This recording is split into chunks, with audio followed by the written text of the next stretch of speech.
Cerita novel romantis. Rahasia dalam sebuah pernikahan. Bab 08. Permintaan sang mantan. Ghazali benar-benar menghubungi ibunya untuk datang. Namun karena mendadak Momi Farasi masih sibuk dengan beberapa urusan, beliau baru bisa ke rumah sakit saat sore hari. Selesai menghubungi ibunya, Ghazali pergi mendatangi kamar rawat Zendaya. Setelah dia pikir-pikir mereka memang butuh bicara setelah lama waktu berlalu. Apa yang terjadi di antara mereka harus diselesaikan dalam keadaan tenang seperti ini, bukan menggebu-gebu seperti dulu. Dokter Ghazali, panggil Gracia dengan suara yang cukup tinggi. Di antara semua dokter dialah yang paling sibuk semenjak Zendaya datang ke rumah sakit ini. Selain melayani semua pasiennya, Gracia juga harus selalu memastikan bahwa Zendaya dan Kak Ghazali tidak bertemu. Dia masih sangat yakin jika keduanya bersama maka cinta itu akan kembali tumbuh. Hal yang paling tidak diinginkan oleh Gracia. Melihat Kak Ghazali berada di depan pintu lift khusus pasien VIP membuat Gracia begitu terkejut, langsung menduga bahwa pria pujaannya itu akan pergi ke kamar Zendaya. Jadi dia buru-buru memanggil hendak mencegah. Meski sebenarnya bingung alasan apa yang harus dia gunakan. Iya Dokter Greg, ada apa? Tanyanya dengan suara yang terdengar dingin, seperti biasanya. Anda mau kemana? Tanya Gracia pula dan membuat Ghazali mengerutkan dahi, sebab dia pikir hubungan mereka tidak sedekat ini sampai harus menjelaskan beberapa hal. Maaf, maksudku ini bukan jam kunjungan Anda untuk menemui para pasien.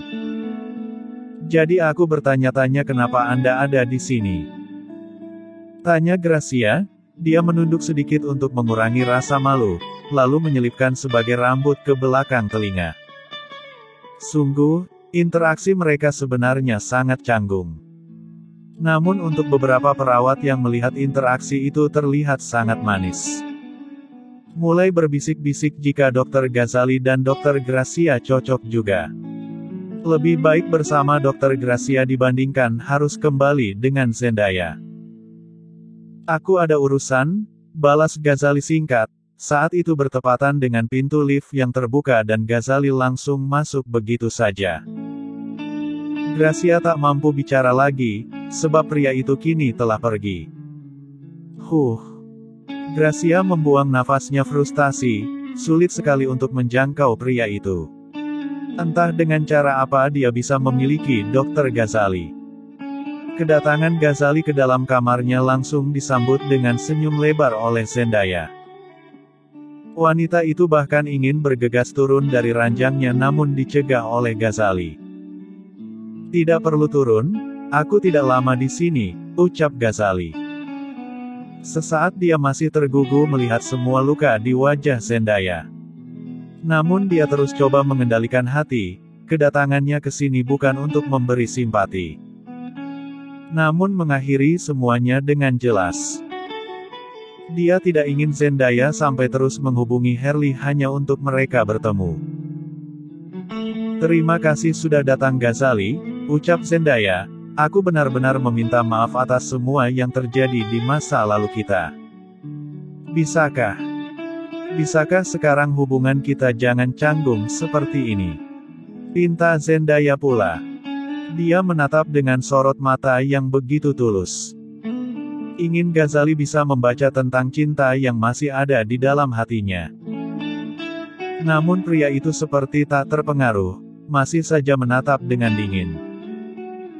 Membuat Zendaya akhirnya menunduk dengan ketidakberdayaannya. Ghazali kemudian menarik kursi dan duduk di jarak aman di dekat ranjang tersebut.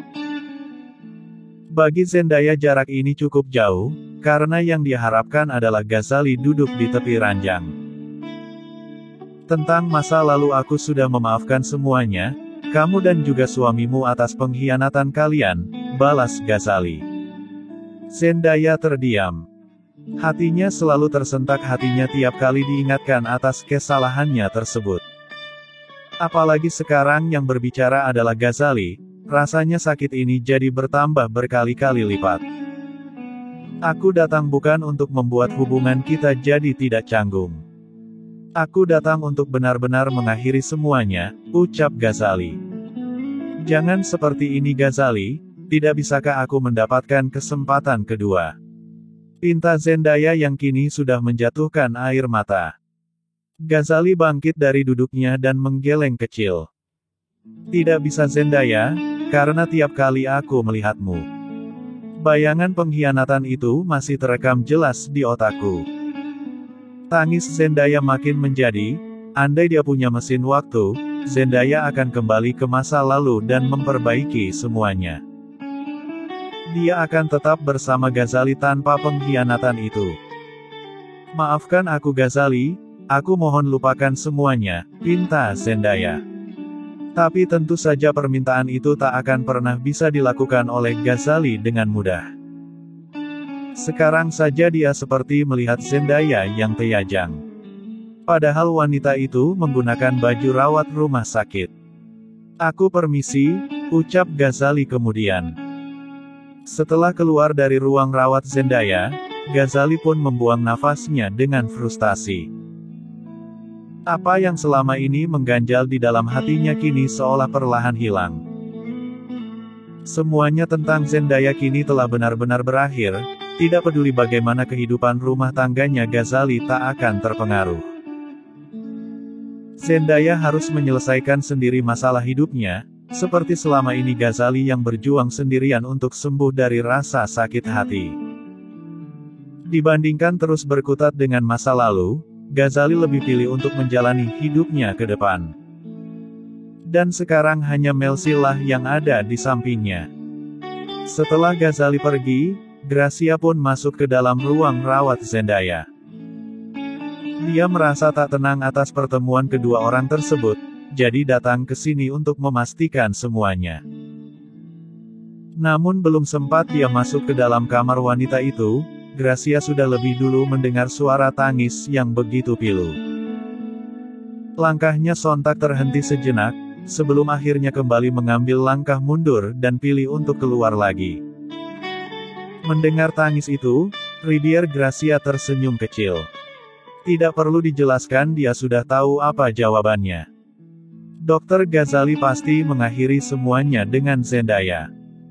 Baguslah, untuk apa juga kembali pada wanita itu. Kak Ghazali berhak mendapatkan wanita yang lebih baik, gumamnya, dan wanita yang lebih baik itu adalah dirinya, bukan yang lain. Keadaan rumah sakit awalnya berjalan seperti biasa, namun mendadak jadi tegang ketika sore menjelang, ketika Dr. Farasi akhirnya memasuki rumah sakit tersebut. Dr. Farasi sebenarnya sangat ramah, hanya saja kemampuannya yang luar biasa di dunia medis membuat semua orang sangat menghormatinya. Hingga saat menunduk sampai nyaris membungkuk untuk memberikan hormat. Tahu bahwa calon ibu mertuanya datang, Gracia adalah yang maju paling depan. Menyapa dan berniat mengantarkan Dr. Farasi menuju ruangan sang anak. Jelas saja Dr. Farasi pasti hanya akan berkunjung. Tidak menangani kasus apapun. Selamat datang dokter, sapa Gracia dengan begitu anggunnya. Gracia, semakin hari kamu semakin cantik saja, puji Momi Farasi. Kedua orang tua Gracia juga adalah kenalannya, karena itulah mereka cukup saling mengenal satu sama lain. Terima kasih dokter, mari saya antar ke ruangan Dokter Ghazali, balas Gracia pula. Andai ini di luar rumah sakit, dia akan memanggil Dokter Farasi dengan sebutan tante. Mereka berdua lantas berjalan bersama melewati beberapa koridor. Dokter pasti sangat merindukan Dokter Ghazali, karena itulah sampai datang ke rumah sakit, ucap Gracia, coba menepis jarak dengan adanya pembicaraan ini. Seperti itulah gerak. Orang tua sangat merindukan anaknya, tapi anaknya sibuk dengan dunianya sendiri, balas Momi Farasi pula dan keduanya jadi tertawa bersama. Sungguh, sekarang Gracia seperti melayang di atas awan. Interaksinya dengan Dr. Farasi yang hangat seperti ini semakin membuatnya yakin bahwa dia adalah jodoh sang direktur utama. "Apa kamu tahu pasien Ghazali bernama Ibu Wilda?" tanya Mommy Farasi kemudian, hingga membuat tawa Gracia jadi mereda. "Ibu Wilda? Iya dokter, saya mengetahuinya. Ghazali memintaku untuk memeriksa keadaan beliau. Apa komanya sudah lama?" tanya Farasi lagi dan Gracia malah kesulitan untuk menjawab. Kenapa pula Dr. Ghazali sampai meminta bantuan Dr. Farasi untuk menangani Ibu Wilda? Padahal pasien koma yang ditanganinya oleh Dr. Ghazali bukan hanya Ibu Wilda, tapi masih ada 2 lainnya lagi. Tapi kenapa harus Ibu Wilda? Belum sempat Gracia menjawab, mereka sudah lebih dulu tiba di depan ruangan Ghazali.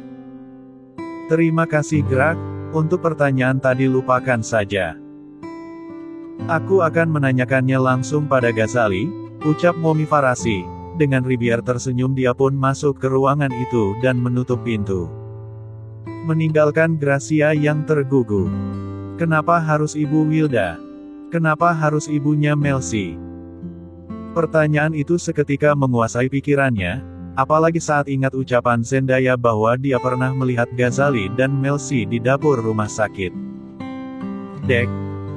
Mom," sapa Ghazali ketika melihat ibunya datang. Dia juga langsung bangkit dari duduknya dan menyambut. Menyambut sang ibu dengan pelukan yang sangat erat, seolah lama sekali tidak saling bertukar kabar, padahal seluruh keluarga Carter terhubung dalam grup WhatsApp yang tidak pernah sepi. Selalu ada cerita di dalam grup sana. Ghazali bukanlah anak satu-satunya. Dia memiliki saudara kembar bernama Nathan Carter, juga 2 adik wanitanya yang lain. "Mommy datang lebih cepat," ucap Ghazali. Dia pikir sorenya sang Mommy sudah menjelang malam. Tapi jam 5 seperti ini ibunya tersebut sudah datang. Mommy memang buru-buru datang ke sini, ingin segera melihat kondisi Ibu Wilda. "Sepertinya dia pasien yang spesial untukmu," balas sang Mommy. Dekapan mereka telah terlepas tapi masih sama-sama berdiri di tengah-tengah ruangan tersebut. Mom Farasi menatap sang putra dengan intens, lengkap dengan senyumnya yang merayu sang anak. "Siapakah Ibu Wilda bagi Ghazali?" Pertanyaan ini pun terbesit di dalam benaknya. "Iya Mom, beliau memang pasien yang spesial untukku," balas Ghazali, tidak ingin berdusta namun belum ingin jujur juga. Ghazali justru menceritakan bahwa Ibu Wilda adalah orang yang tidak mampu, namun anak semata wayangnya berusaha keras untuk sang ibu tetap mendapatkan pengobatan di rumah sakit ini. Jadi Ghazali tidak ingin mengulur waktu, jika bisa secepatnya dia pun ingin Ibu Wilda segera membaik. Meski sembuh total kemungkinannya sangat kecil, tapi setidaknya ada kenaikan dari kondisi kesehatannya. Mendengar cerita itu Mom Farasi pun mengangguk kecil, melihat kesungguhan dan ketulusan sang anak dia pun jadi enggan untuk menunda. "Sekarang juga bawa Mommy ke ruang rawatnya," pinta Mom Farasi. Mereka berdua lantas keluar dari ruangan tersebut. Berjalan bersama dan langsung jadi pusat perhatian semua orang. Termasuk Gracia yang masih menyempatkan diri untuk melihat di salah satu sudut rumah sakit. Semua orang bertanya-tanya hendak kemana Dr. Ghazali dan Dr. Farasi, sampai akhirnya mereka semua mendapatkan jawaban yang sama. Kedua dokter ternama itu mendatangi kamar rawat Ibu Wilda. "Dek." Jantung Melsi sontak seperti berhenti berdetak saat itu juga, saat dia lihat Dr. Ghazali datang tidak seorang diri, melainkan dengan wanita cantik yang wajahnya begitu mirip dengan Dr. Ghazali.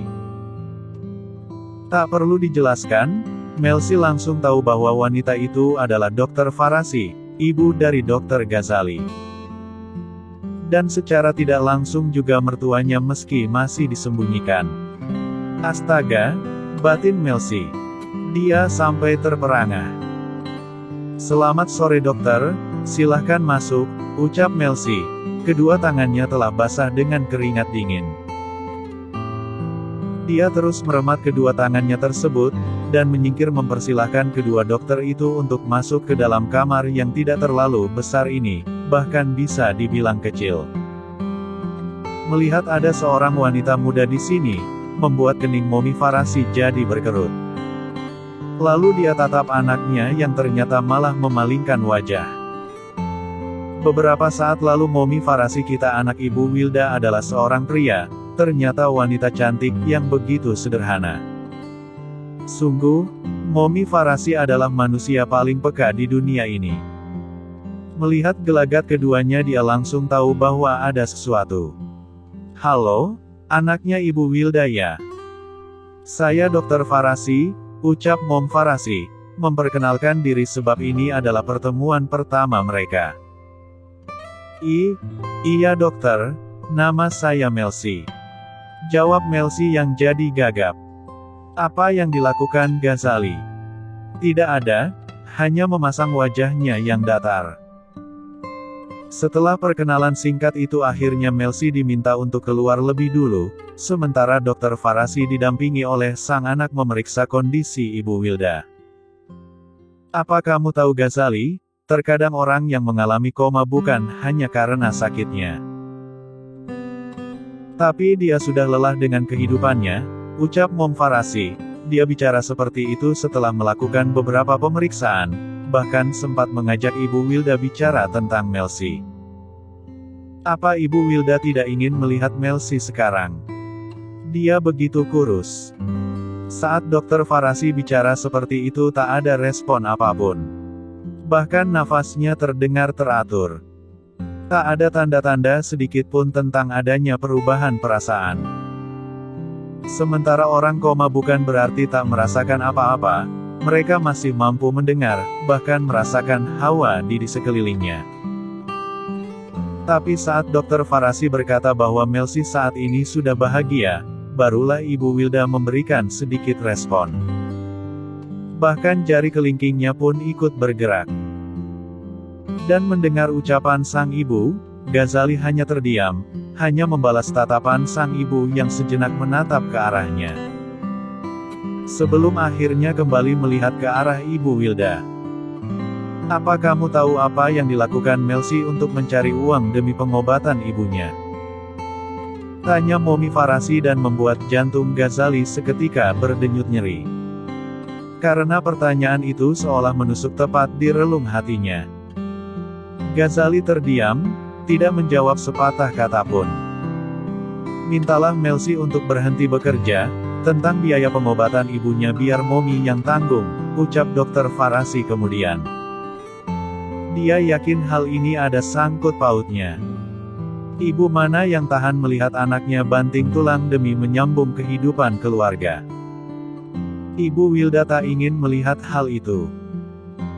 Mungkin jika Melsi terlepas dari semua bebannya dan mulai hidup dengan bahagia, maka Ibu Wilda akan punya semangat untuk sembuh. Karena yang akan dia lihat adalah kebahagiaan anaknya. Momi Farasi belum sempat memikirkan tentang ada hubungan apa di antara Ghazali dan Melsi. Dia sudah lebih dulu bersimpati pada Ibu Wilda. Sebagai sesama orang ibu dan menghadapi keadaan yang seperti ini. "Pindahkan Ibu Wilda ke kamar rawat 1, 3 hari lagi kita coba sama-sama kembali memberinya pancingan menggunakan akupuntur," putus Momi Farasi pula. "Baik Mom," jawab Ghazali patuh. Dalam sekejap hidup Melsi seperti terangkat hingga ke atas awan oleh semua orang. Biaya pengobatan Ibu Wilda dibebaskan dan kini Ibu Wilda pun dipindahkan ke kamar yang lebih besar. Tidak ada angin dan tidak ada hujan, tiba-tiba Dr. Farasi pun ikut turun tangan untuk pengobatannya. Desas-desus pun semakin berhembus dengan kencang. Ada apakah ini? Apakah Melsi dan Dr. Ghazali memiliki hubungan? Atau mungkinkah Melsi hanyalah gadis yang beruntung? Para perawat yang mengenal Melsi pun turut bahagia atas keputusan tersebut, meski banyak pula yang bertanya kenapa bisa seperti ini dan Melsi hanya mampu menjawab tidak tahu seraya menundukkan kepalanya begitu dalam. "Aku tidak tahu Kak, Aku juga sangat terkejut dengan keputusan Dr. Ghazali dan Dr. Farasi, ucap Melsi. Dia menundukkan kepalanya lagi seolah semua kemudahan yang dia terima ini adalah sebuah kesalahan. Sudahlah, berhenti bertanya pada Melsi. Jika kalian ingin tahu kejelasannya langsung tanyakan saja pada Dr. Ghazali, putus perawat Ami. Perubahan ini memang menimbulkan sedikit kegaduhan, tapi dia tak ingin keadaan rumah sakit jadi terganggu. Harus kembali dibuat tertib. Istirahatlah bersama ibumu, ini sudah malam. Tita perawat Ami dan Melsi hanya mengangguk seraya kembali menundukkan kepala. Dia lantas masuk ke dalam ruang rawat ibunya yang baru dan meninggalkan para perawat yang masih ingin tahu itu di luar sana. Lanjut ke bab 09.